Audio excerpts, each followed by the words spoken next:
Petrol diesel की बढ़ती कीमतों को लेकर विजय वडेट्टीवार ने केंद्र सरकार पर तीखा हमला बोला है। उन्होंने दावा किया है कि अगले 1.5 महीने में डीजल 150 रुपए और पेट्रोल 170 रुपए प्रति लीटर तक पहुंच सकता है। उनका कहना है कि देश की आर्थिक स्थिति लगातार कमजोर हो रही है और इसका सबसे ज्यादा असर मध्यम वर्ग पर पड़ेगा। उन्होंने डीजल वितरण में आरसी बुक देखने की प्रतिक्रिया पर भी सवाल उठाए। इसे संभावित ईंधन संकट का संकेत बताया। साथ ही एयर सेवाओं में कटौती, निवेश में सावधानी बरतने और बैंकों की स्थिति को लेकर भी चिंता व्यक्त की।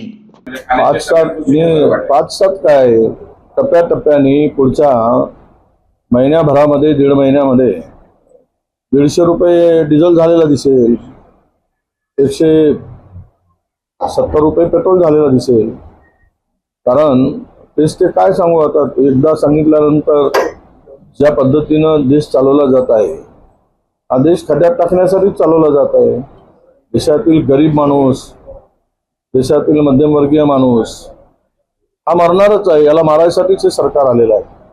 एअर इंडियानं इंधन दरवाढीमुळे काही प्राइस कपात केली, 20% प्राइस कपात आहे देशात नाही, तरी पण आता इंधनचा तुटवडा नाही हे सरकार सांगत असेल आणि या सरकारकडून, महायुतीकडून किंवा त्या केंद्रीय मंत्र्यांच्याकडून भारतीय जनता पक्षाचं सरकार महाराष्ट्रातलं हेच सांगत आहे की तुटवडा नाही। आता जर काल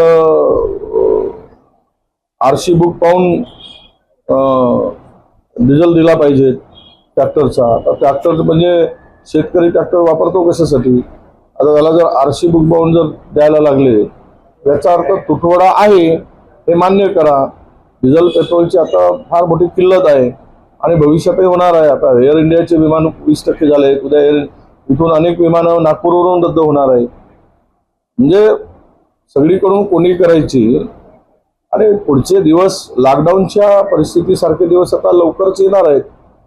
त्यामुळे आम्ही जनतेला आवाहन करतोय की आता तुम्ही असलेले पैसे जे काय ते सुरक्षित ठेवा, कुठे फार काही गुंतवणूक करू नका। सरकारच्या भरोशावर विश्वास ठेवून ती गुंतवणूक केली की ते पण परत येणार नाही।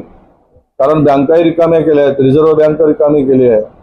रिझर्व्ह बँकेचा सगळा पैसा स्वतःच्या सरकारच्या मालकीचा असल्यासारखं ते काढून घेण्याचं काम सुरू आहे। त्यामुळे भविष्यात बँकाही पूर्णतः उद्ध्वस्त होतील। त्यामुळे बँकेत असलेला पैसा सुद्धा शिल्लक राहणार आहे, तो परत मिळणार की नाही ही परिस्थिती उद्भवणार आहे।